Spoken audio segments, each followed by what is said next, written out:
Hello दोस्तों।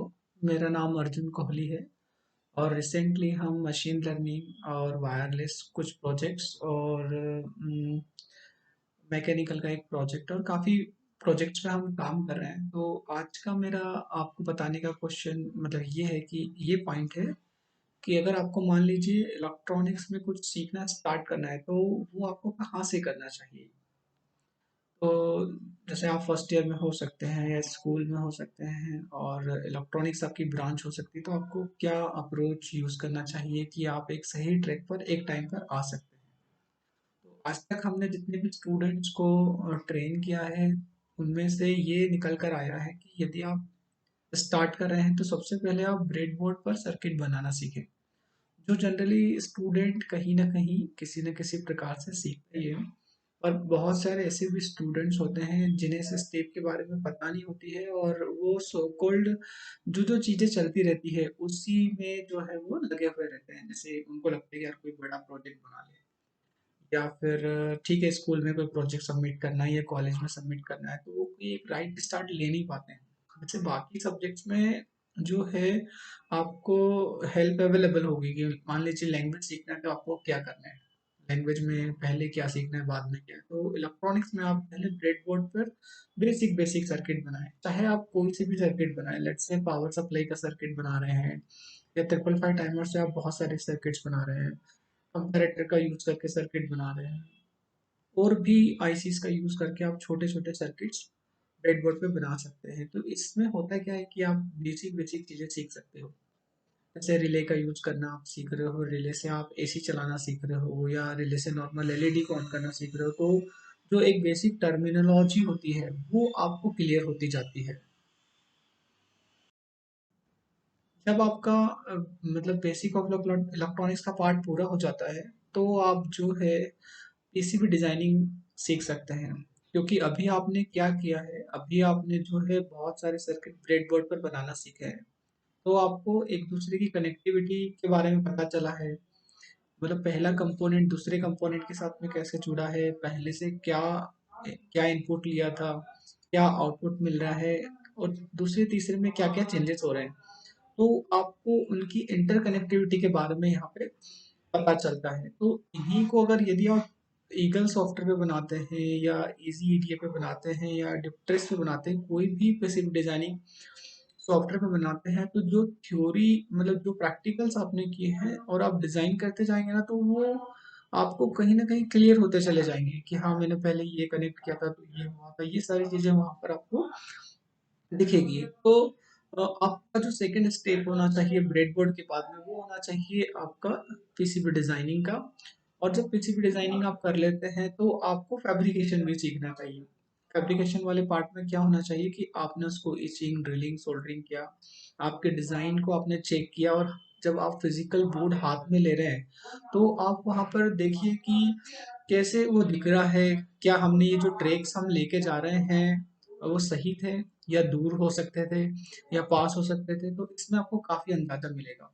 किसी भी डिजाइनिंग अपने आप में बहुत इंपॉर्टेंट है। अगर आप किसी भी कंपनी में जा रहे हैं तो आपको निश्चित ही है कि वहां पर कोई ना कोई कंट्रोलर या बोर्ड पर काम करने का मौका मिलेगा, और एक बोर्ड में बहुत सारे कंपोनेंट्स होते हैं। तो आपको थोड़ी सी अंडरस्टैंडिंग होना चाहिए कि बोर्ड कितने लेयर का होता है, क्या क्या चीजें उसमें होती है, और काफी वो आपको इंटरव्यू में भी हेल्प कर सकता है।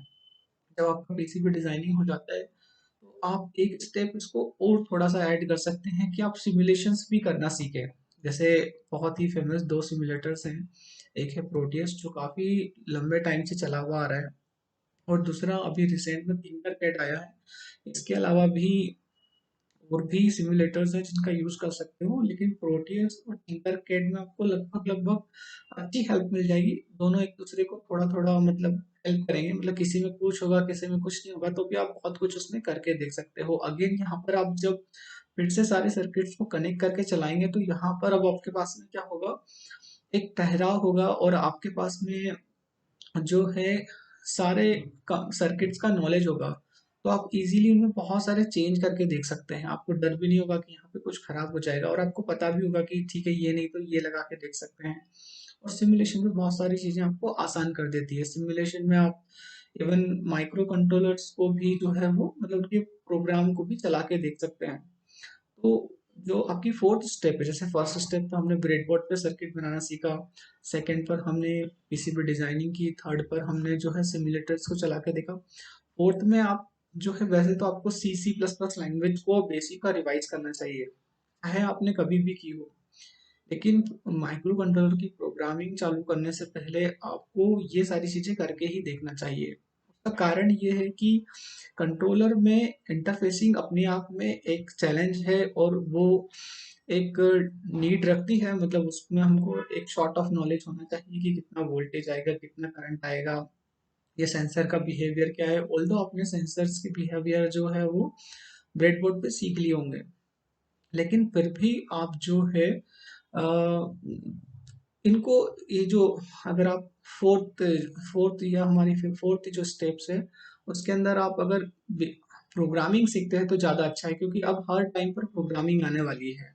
और वहाँ पर प्रोग्रामिंग के जो बेसिक्स होते हैं, लाइक मान लीजिए आपने कोई वेरिएबल लिया या कहीं पर पिन ली या कहीं पर आपने इंस्ट्रक्शन लिखे या आपने कर्ली ब्रैकेट्स लगाए या सेमी कॉलन लगाया या इफ लगाया, वाइल लगाया, फॉर लगाया, तो ये ऐसी छोटी छोटी सी चीजें हैं जो एकदम से अगर आप माइक्रो कंट्रोलर की प्रोग्रामिंग करने जाओगे तो आपको लगेगा कंट्रोलर की प्रोग्रामिंग टफ होती है, या फिर यार मेरे को थोड़ा समझ में कम आ रहा है। लेकिन अगर आप लैंग्वेज करके आएंगे तो ये आपके लिए बहुत ईजी हो जाएगा।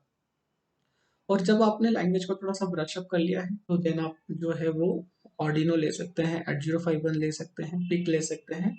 ये बेसिक कंट्रोलर्स आप स्टार्टिंग में ले सकते हैं, और इसके अंदर वही अगेन आप एलईडी ब्लिंक से स्टार्ट कर सकते हैं, और देन एलसीडी सेंसर्स और मोटर ड्राइवर कीपैड इन पे जा सकते हैं।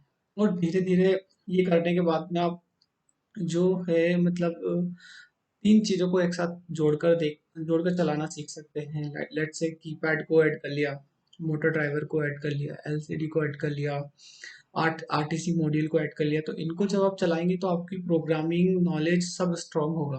हालांकि ये लेवल तक आने के लिए आपको अच्छा सा समय चाहिए और काफी पैशंस भी चाहिए, पर वो अचीव किया जा सकता है। अगर आप ये कर पा रहे हैं तो ऐसे बार बार प्रोजेक्ट्स आपको करना चाहिए। इसके बाद में जो एक और स्टेप आती है वो ये है कि आप आईओटी की तरफ मूव कर सकते हैं। लेकिन आप अगर आईओटी की तरफ मूव कर रहे हैं तो सबसे पहले आपको जो है वेब सेक्शन में जाने की कोशिश करना चाहिए। मतलब आपको जो है एक क्लाइंट और सर्वर आर्किटेक्चर कैसे काम करता है, एचटीएमएल कैसे करता है, एचटीएमएल की डेटा बेसिक कनेक्टिविटी कैसे होती है, आप कैसे कोई जो डेटा होता है उसको कैसे डेटाबेस में पुश कर सकते हैं, माइस्क्ल का रोल क्या है, ये आपको थोड़ा बहुत आना चाहिए। देन आपको आईओटी की तरफ मूव होना चाहिए। तो उसके बाद में आप जो है ESP826601 मॉड्यूल के साथ स्टार्ट कर सकते हैं, या आप नोड एमसीयू के साथ में स्टार्ट कर सकते हैं। ये काफ़ी इजी है, सरल है, यहाँ तक जितना मैंने आपको बताया है। तो मैंने आपको काफ़ी कुछ बताया है। अगर इसमें से आपको कुछ भी लगता है तो आप मुझसे जो है कमेंट करके पूछ सकते हैं या कांटेक्ट कर सकते हैं। ये जितना भी मैंने बताया है मैंने बहुत बहुत सारे स्टूडेंट्स को सिखाया है ये, और उनके लिए काफ़ी हेल्पफुल है। अगर कोई इसे सही तरीके से करता है तो वो इसके नेक्स्ट लेवल पे भी जा सकता है, मतलब धीरे धीरे वो अपने हार्डवेयर के अंदर मशीन लर्निंग या डेटा साइंस को भी ऐड कर सकता है। तो इस वीडियो में इतना ही। नेक्स्ट वीडियो में मैं आपके साथ में और भी टिप्स शेयर करता रहूँगा। Bye bye. Thank you.